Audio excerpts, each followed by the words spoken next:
action. Assalamualaikum warahmatullahi wabarakatuh. Salam olahraga. Perkenalkan, nama saya Dandi Siswan SPD. Saya peserta PKG PJOK Desiminasi Gelombang 2 tahun 2024 kelas 11. Di video kali ini saya akan menayangkan kegiatan rencana tindak lanjut atau LTR sesuai dengan arahan dari fasilitator sebagai tugas akhir di PKG PJOK.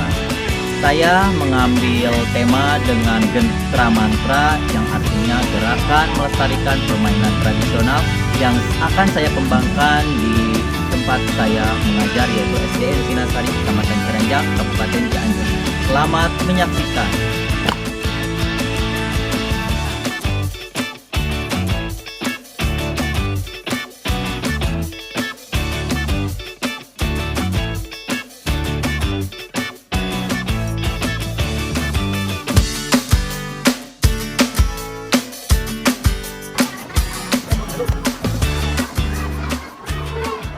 Mulai. Assalamualaikum warahmatullahi wabarakatuh. Waalaikumsalam warahmatullahi wabarakatuh. Selamat pagi Bapak dan Ibu rekan semuanya. Perkenalkan, saya sebagai MC yaitu Yanti Nurhayati, bertugas sebagai pembawa acara pada acara rencana tindak lanjut yang akan dibawakan oleh Bapak Dandi Siswandi SPD sebagai pemenuhan tugas dari PKG PJOK. Puji dan syukur kehadirat Allah Subhanahu wa Ta'ala, salawat serta salam kita curah limpahkan kepada Nabi Muhammad SAW. Pada hari ini izinkan saya membacakan susunan acara. Yang pertama yaitu pembukaan, yang kedua sambutan dari Kepala Sekolah SDN Sinarsari, yang ketiga pembahasan tindak lanjut, yang keempat tanya jawab, dan yang kelima yaitu penutup. Acara yang pertama yaitu pembukaan yang sudah saya buka, dan marilah kita buka kembali dengan ucapan basmalah bersama-sama.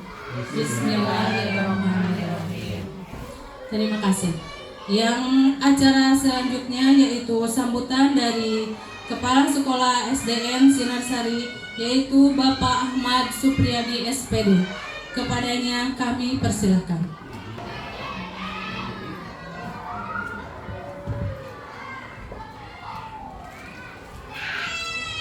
Assalamualaikum warahmatullahi wabarakatuh. Bapak dan Ibu guru hebat yang saya hormati dan saya banggakan, alhamdulillah pada kesempatan ini kita bisa sharing bersama dengan teman kita, dengan teman sejawat. Alhamdulillah pada kesempatan ini hari Senin tanggal 25 November bertepatan dengan Hari Guru Nasional. Dan pada kesempatan ini juga teman kita di SDN Sinasari, Kecamatan Ciranjang, Kabupaten Cianjur sedang melaksanakan PKG. Jadi program pengembangan kompetensi guru. Dan pada kesempatan ini yang akan disampaikan atau yang mengenai materi melibatkan KBS atau komunitas belajar sekolah. Nah, dan KBS Gentra Mantra, gerakan yang berjudul Gerakan Melestarikan Permainan. Jadi teman kita setelah melaksanakan kegiatan di PKG yaitu diakhiri dengan RTL, yaitu rencana tindak lanjut, yang tadi saya sampaikan yaitu mengambil gerakan melestarikan dengan permainan tradisional ya. Nah, untuk itu tentu kita sebagai rekan kerja akan mengadopsi dari teman kita yang sedang melaksanakan RTL tersebut. Nah, untuk itu saya selaku kepala sekolah di sini mengucapkan terima kasih kepada Bapak Dandi yang pada hari ini akan menyampaikan RTL-nya. Selamat sampai pelaksanaan selesai dan berhasil. Juga kepada Balai Besar guru penggerak Jawa Barat, yaitu kami sampaikan kegiatan RTL dari teman kita. Terima kasih atas perhatiannya, semoga kita bisa melaksanakan atau menerima apa yang disampaikan oleh teman kita. Wassalamualaikum warahmatullahi wabarakatuh. Waalaikumsalam warahmatullahi wabarakatuh. Terima kasih kita ucapkan kepada Bapak Kepala Sekolah SDN Sinarsari yang telah memberikan sambutannya. Selanjutnya yaitu pembahasan materi tindak lanjut yang akan disampaikan oleh rekan kita, yaitu Bapak Dandi Siswandi SPD. Kepadanya kami persilakan.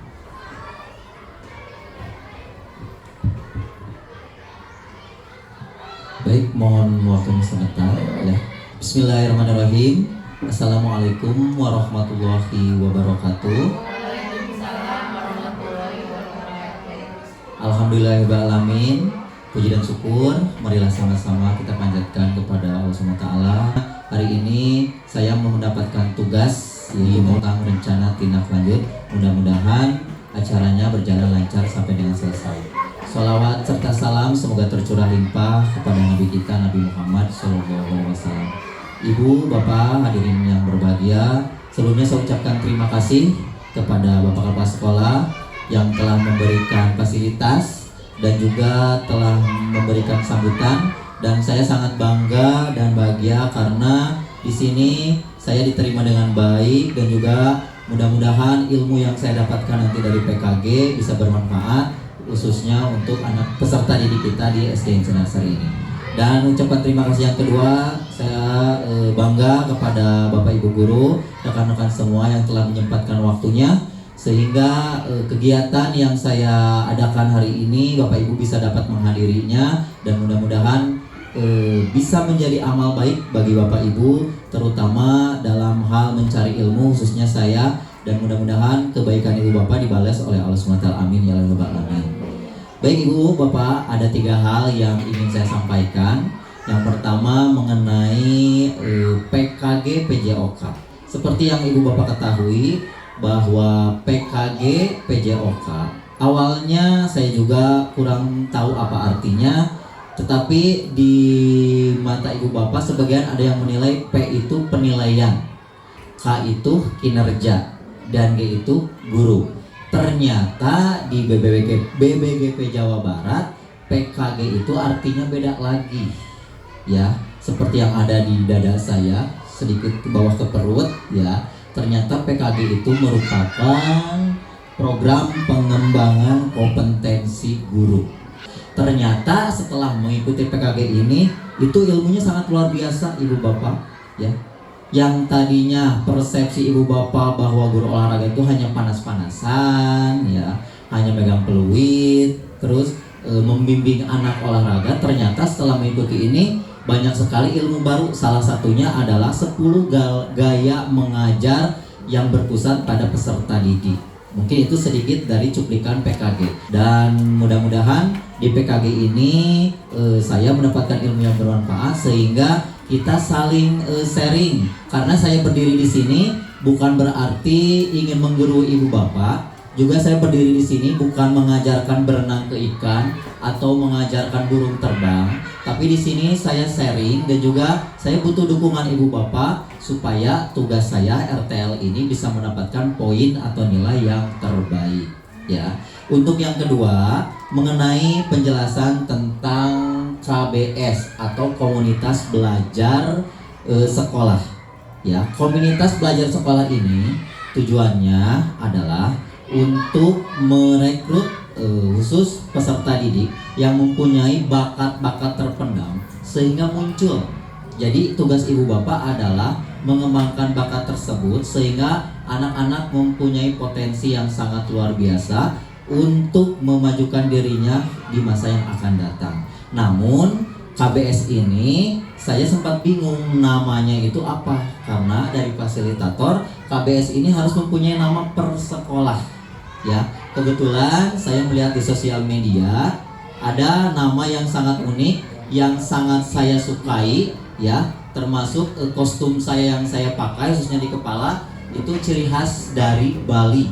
Ya, teman saya dari Bali membawa nama tersebut sehingga saya modifikasi dan saya rangkum menjadi KBS Sinarsari bernama Gentra Mantra.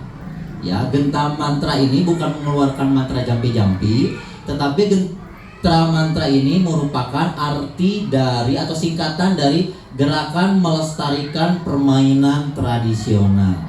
Ya, jadi KBS Sinarsari bernama Gentra Mantra, yang mana di era yang sangat modern ini peserta didik kita itu sudah hampir melupakan permainan tradisional. Untuk poin ketiga, Ibu Bapak boleh menyaksikan di layar ya. Ini merupakan tugas inti saya, yang mana di layar ini ada rencana tindak lanjut yang menggunakan rancangan pembelajaran berbasis proyek atau PBL. Ya, yang melibatkan komunitas belajar sekolah dengan nama tadi yang sudah saya katakan, Gentra Mantra. Jadi Ibu Bapak mudah-mudahan tidak asing lagi dengan singkatan dari Gentra Mantra itu, yang artinya gerakan melestarikan permainan tradisional sebagai P5 di kurikulum Merdeka di SDN Sinarsari. Di slide kedua, latar belakang diadakannya RTL ini yaitu permainan tradisional merupakan bagian dari warisan budaya yang memiliki nilai-nilai kearifan lokal dan berperan penting dalam pembentukan karakter peserta didik. Ya, karena apa, Ibu Bapak, murid-murid kita atau peserta didik kita, mereka lebih mementingkan, lebih asik dengan gadgetnya, ya, dengan internetnya. Memang bagus, ya. Namun dari segi olahraga mereka kurang gerak. Situasi ini menjadi masalah baru bagi guru dan orang tua peserta didik, ya, karena memang gadget itu ya, bermain game online dan sebagainya itu kurangnya interaksi sosial dan aktivitas fisik dalam permainan modern yang bisa mempengaruhi perkembangan emosional dan sosialnya, ya, karena setelah memegang gadget atau game dan lain sebagainya, peserta didik kita itu jarang sekali bersosialisasi. Susah sekali, jangankan dengan teman, dengan orang tuanya pun susah. Apabila disuruh membeli ini, membeli itu, atau disuruh mandi pun, bahkan disuruh makan pun, anak itu susah sekali. Ya, itulah efek dari era modern ini, ada positifnya, ada negatifnya. Di slide kedua, tujuan dari diadakannya rencana tindak lanjut ini, yang pertama yaitu melestarikan budaya lokal yang sudah hampir punah. Ya, yang kedua mengembangkan kemampuan kolaborasi dan nilai sosial, meningkatkan kreativitas dan inovasi, mengoptimalkan kesehatan fisik, mendorong pembelajaran kolaboratif berbasis proyek, membangun karakter positif dan menciptakan lingkungan belajar yang menyenangkan. Jadi nanti di pelajaran olahraga supaya lebih kreatif lagi, walaupun materinya seperti bola besar atau bola kecil, insya Allah permainan tradisional ini akan dimasukkan, Pak, ya, supaya bisa menjadi pengetahuan baru bagi peserta didik dan juga menjadi permainan yang asik dan unik sehingga peserta didik baik itu laki-laki dan perempuan semakin minat untuk melakukan olahraga.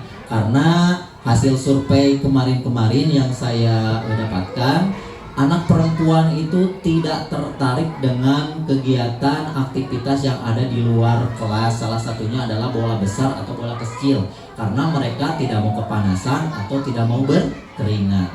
Begitu pula dengan laki-laki, laki-laki tidak mau melakukan senam. Padahal senam itu merupakan sebuah dari warming up, ya, sebuah pemanasan juga, sehingga anak laki-laki kalau diajak senam itu agak susah. Karena bilangnya senam itu hanya untuk perempuan saja.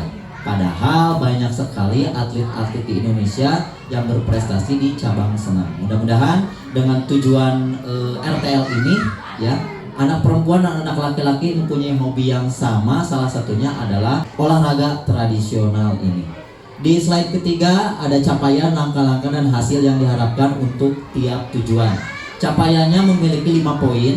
Tetapi secara garis besar yang saya kasih tanda yaitu pemahaman dan pelestarian budaya lokal, sehingga anak-anak tahu permainan tradisional ini dari mana asalnya dan bagaimana cara memainkannya serta peraturannya, dan juga anak-anak mudah-mudahan dengan permainan ini bisa meningkatkan kesehatan, sosial, dan juga minat untuk mengembangkan budaya Nusantara yang ada di beberapa pelajaran selain PJOK. Baik itu di PKN ada, ya, di PAI juga ada, ya, dan juga di IPAS juga ada tentang melestarikan kebudayaan Nusantara. Mungkin yang kedua yaitu langkah-langkah pelaksanaan. Langkah-langkah pelaksanaannya memiliki 6 poin, di mana harus ada perencanaan dulu, ya. Insya Allah nanti di akhir acara kita akan merencanakan dulu apa saja yang akan nanti kita laksanakan dari beberapa poin permainan tradisional.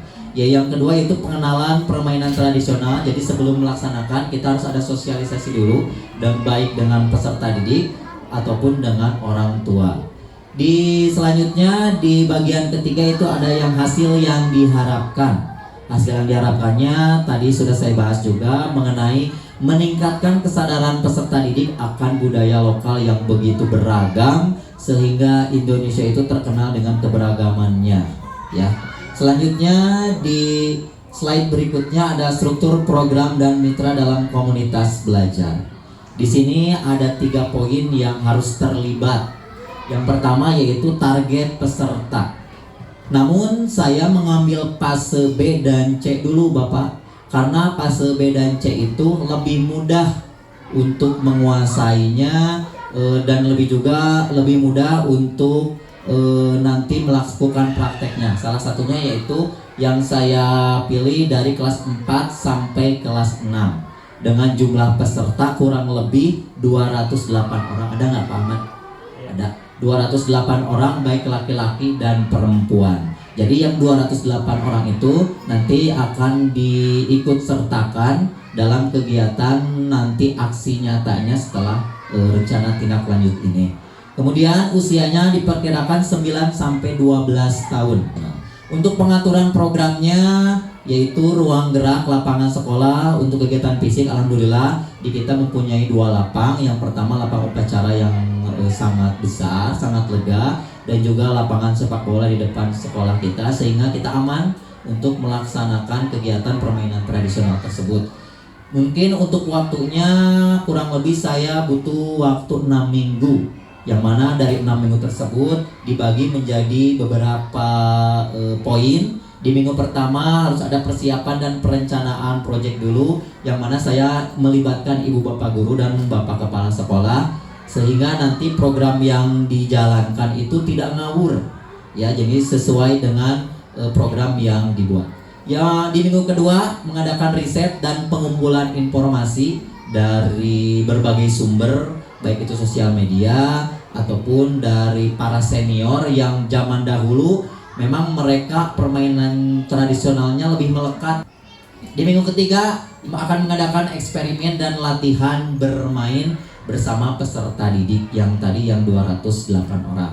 Kemudian di minggu keempat dan kelima barulah kita mengadakan produksi produk dan dokumentasi seperti pertandingan, tapi permainan tradisional yang melibatkan peserta didik secara berkelompok.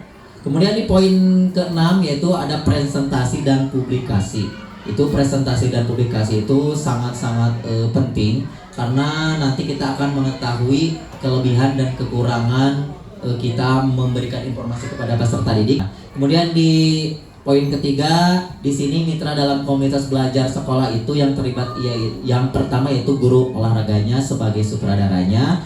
Namun guru olahraga ini harus dibantu sama guru kelasnya, ya, sama orang tua dan kepala sekolah supaya komunitas belajar ini saling support, saling mendukung satu sama lain. Ya, karena tanpa ada dukungannya mungkin kegiatan itu tidak akan terlaksana dengan baik. Di slide selanjutnya tentang pertanyaan kapasitas yang dimiliki kelas atau sekolah. Di sini saya mengambil 5 aset penting yang kedepannya akan dirundingkan Yang pertama yaitu aset manusia. Alhamdulillah di sekolah kita sumber daya manusianya baik itu dari kepala sekolah, terus guru dan tenaga pendidiknya itu sesuai dengan kualifikasi akademik S1-nya. Alhamdulillah ya, di kita sudah S1 dan sudah bersertifikasi semuanya. Begitu pula peserta didik yang dilibatkan di aset manusia itu ada kelas 4, 5, dan 6 dengan berjumlah 208 orang yang tadi saya sampaikan. Di poin kedua yaitu aset finansial, yang mana aset finansial ini berpengaruh kepada dana BOS untuk mencakup ketersediaan alat penunjang terlaksana program. Mungkin itu nanti akan dirundingkan dengan bendahara dan kepala sekolah jika kita nanti akan mengadakan sebuah acara event yaitu SEM tadi. Untuk ketiga yaitu aset sosial. Aset sosial ini butuh sekali dukungan dari luar sekolah. Salah satunya adalah komite sekolah dan paguyuban orang tua atau wali sebagai pendukung kegiatan. Untuk selanjutnya yaitu aset lingkungan. Seperti tadi yang saya sudah jelaskan, di kita lingkungannya aman, sehingga nanti pelaksanaannya antara laki-laki dan perempuan boleh bisa berbarengan tanpa harus menunggu pelaksanaan kegiatan permainan tradisional tadi.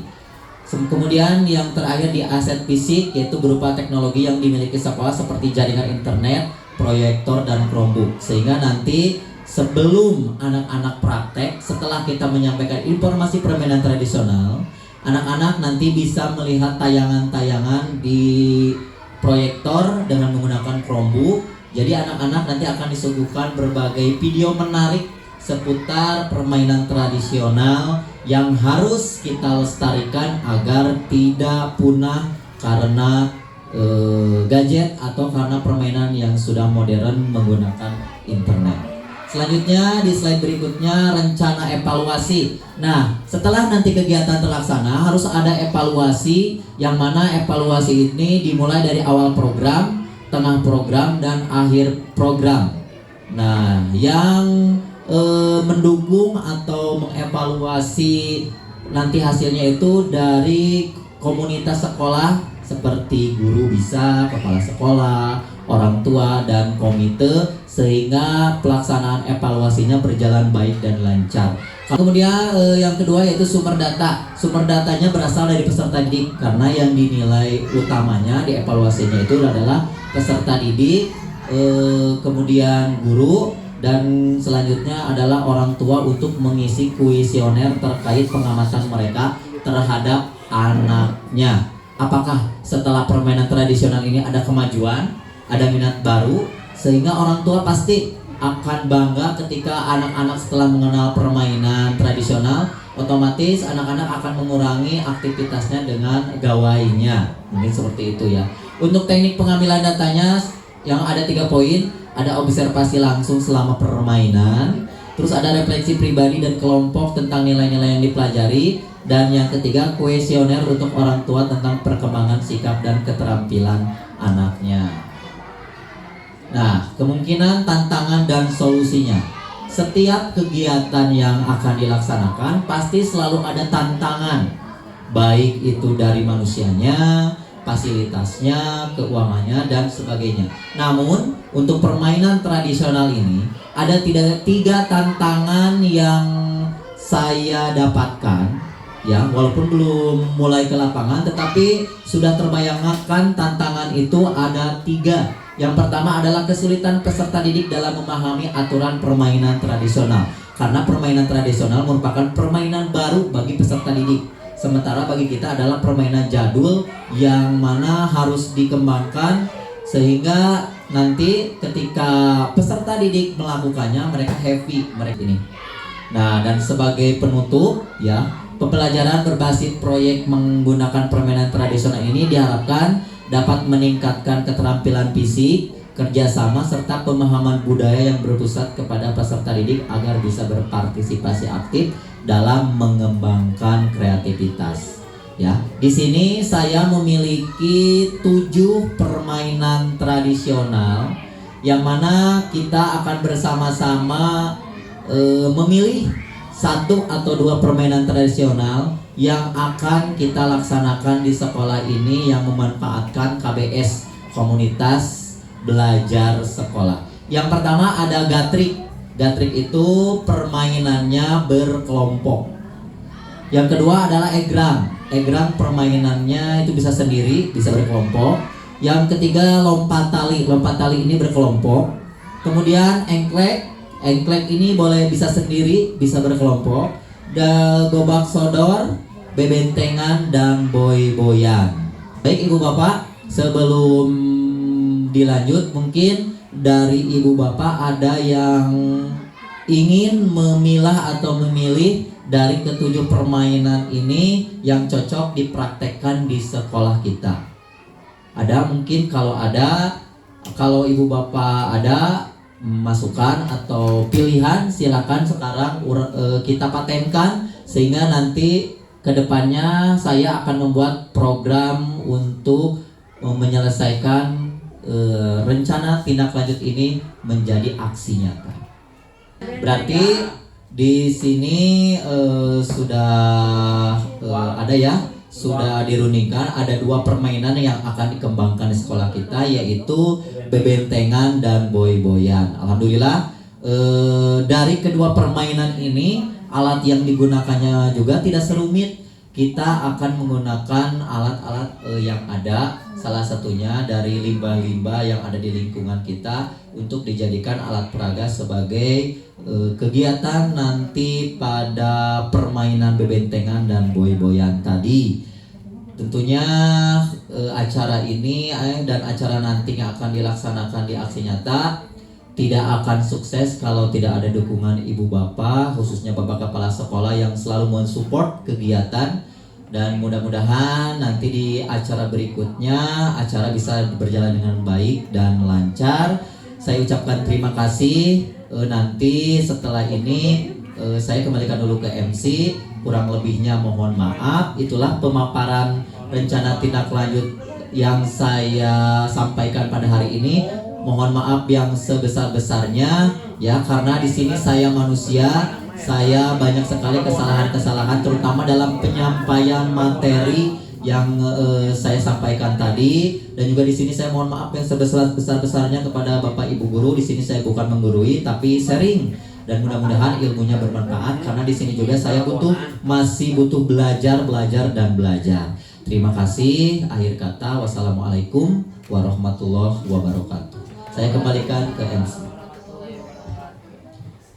Terima kasih kita ucapkan kepada Bapak Dandi Siswandi SPD yang telah memaparkan uraian kegiatan untuk rencana tindak lanjut yang mengusung tema gerakan melestarikan permainan tradisional. Semoga apa yang menjadi uraian kegiatan tadi terlaksana, terrealisasi, dan mendapatkan hasil yang maksimal. Untuk selanjutnya yaitu sesi tanya jawab. Karena waktu terbatas, kita kasih 3 pertanyaan aja ya. Siapa dulu? Mungkin ada yang mau bertanya terkait dengan rencana tindak lanjut yang akan dilaksanakan di SD Sinarsari. Silakan. Assalamualaikum warahmatullahi wabarakatuh. Waalaikumsalam warahmatullahi wabarakatuh. Terima kasih untuk kesempatannya. Saya dari kelas 5 dengan Ibu Yayan Yuliana ingin bertanya kepada Bapak Dandi, bagaimana cara mengadakan atau menyediakan alat peraga yang dibutuhkan untuk menunjang program tersebut? Terima kasih. Assalamualaikum warahmatullahi wabarakatuh. Waalaikumsalam. Saya dari kelas 4 atas nama Siti Sadia.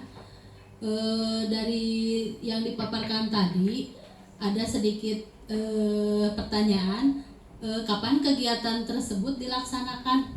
Ya, terima kasih. Assalamualaikum.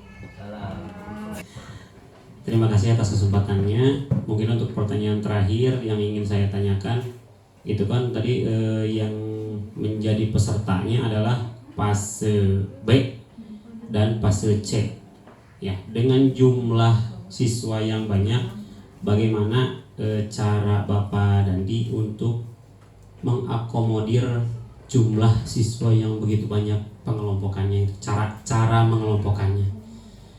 Terima kasih. Mungkin itu pertanyaan dari saya. Untuk saya dari kelas 6 mungkin ya. Terima kasih. Ya, untuk mempersingkat waktu, kita serahkan kembali kepada Bapak Dandi untuk menjawab. Baik, terima kasih kepada rekan-rekan yang telah memberikan pertanyaan. Saya sedikit kaget, ternyata alhamdulillah ya materi yang saya sampaikan bisa diterima dengan baik oleh Ibu Bapak. Yang mana tadi ada 3 pertanyaan yang harus saya jawab. Yang pertama tadi tentang apa? Tentang alat peraga yang harus disediakan. Baik, tadi mengenai alat peraga untuk boy-boyan dan egrang sesuai dengan aset yang ada. Saya khususnya sebagai guru olahraga, insya Allah akan mengadakan alat tersebut dengan mendaur ulang dari sampah. Salah satunya saya akan membuat bola dari plastik atau kertas bekas, diikat dengan karet sehingga bola tersebut bisa digunakan untuk permainan.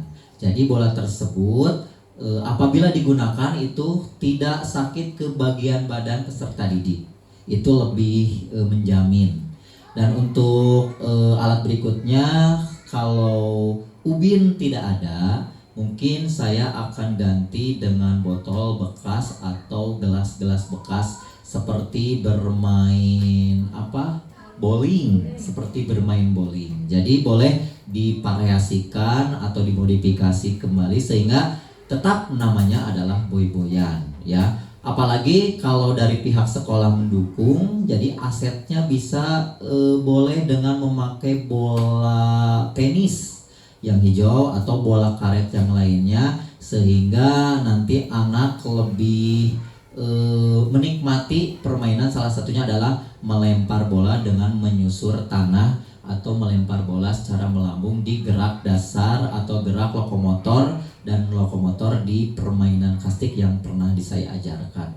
Jadi di boy-boyan ini ada beberapa gerak dasar lokomotor dan non lokomotor yang sama dengan permainan kastik. Begitu pula dengan bebentengan. Di sini tidak perlu alat yang banyak ya, hanya sebatas tanda atau sebatas tiang, itu bisa digunakan, bisa diganti dengan tongkat pramuka. Sampaikan yaitu bebentengan ya dan boy-boyan. Itu jawaban dari pertanyaan pertama. Mudah-mudahan puas, mudah-mudahan jawaban dari pertanyaan pertama itu sesuai, tidak kesana kemari.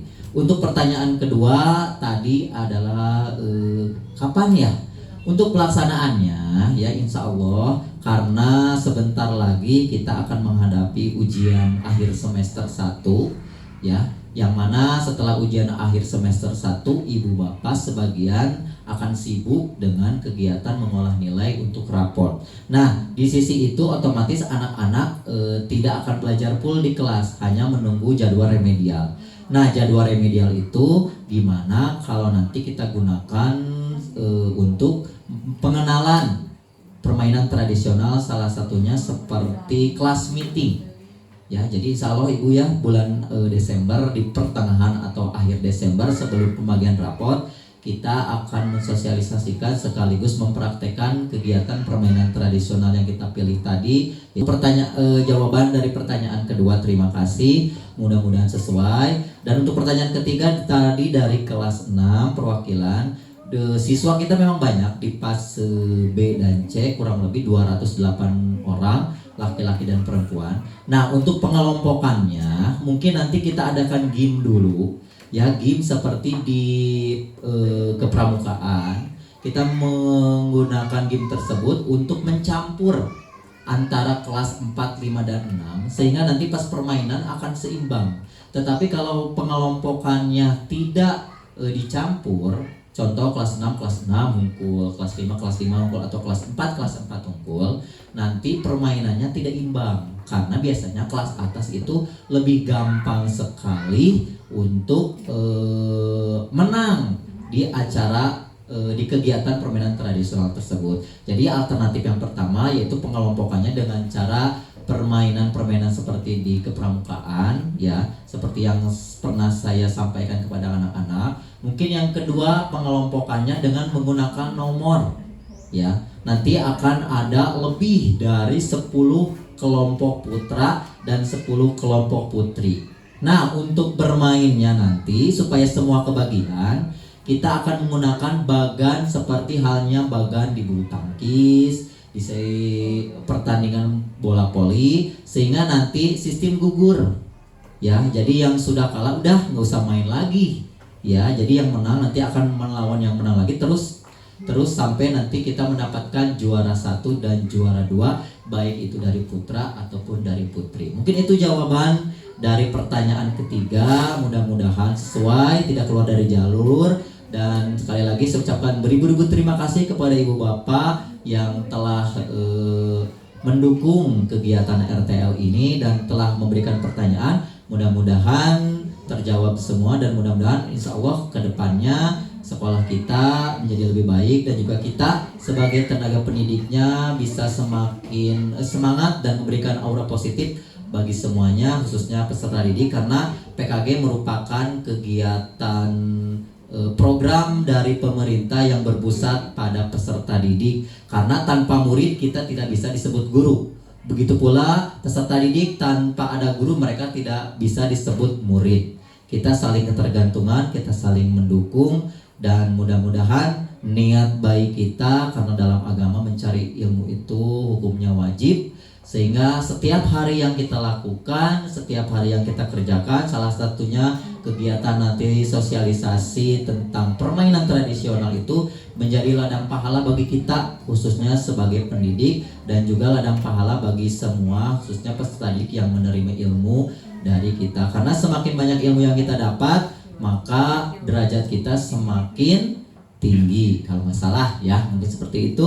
Terima kasih. Selanjutnya saya kembali serahkan kepada pembawa acara. Terima kasih. Alhamdulillah tadi pertanyaan sudah dijawab semua ya, cukup jelas mungkin ya. Baiklah, acara demi acara telah selesai dan sekarang berada di acara terakhir yaitu penutup. Untuk penutup kita berikan kepada Bapak Ahmad Fatul Arifin. Kepadanya kami persilakan.